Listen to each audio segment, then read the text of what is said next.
企出嚟排啊！因為一個上得，一個唔上都話我打尖，我根本就唔係打尖買咧，佢坐喺人做咩啫？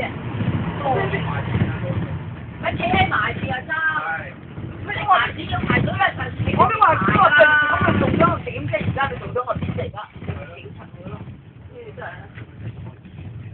你想講對唔住啦，咁想我點啫？而家你話先。係啊！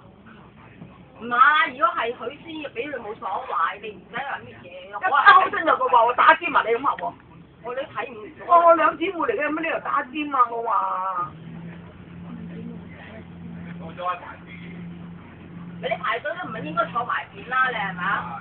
即係我哋企喺出邊嘅，你係嘛？你企出邊排隊啊嘛，你係嘛？你我都未傾完就冚人線啦！有乜理由我老師睇到你喺邊度啫？我前面又冇人，得我兩姊妹企喺度。我哋企喺馬路邊嗰度㗎。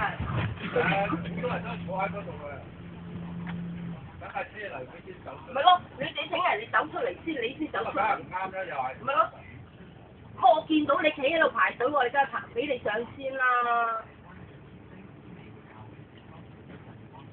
我話睇，我係睇你唔到啊！你唔睇馬路邊嗰啲。我真係睇唔到，我睇到我實俾人喂喂，你上。坐喺嗰度，我點睇到咧？我係睇唔到。因為佢打橫嚟，我先突我啫，唔係我真係屌啊！屌啊！真係，因為話失禮死人咁樣嘛。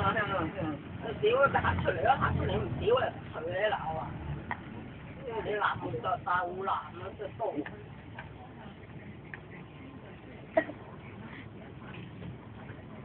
即係賣人冇後邊嘅呢啲嗰啲啊！你排到咁咪見到你俾你喺一埋，我哋點見到你啊？你轉埋喺嗰度。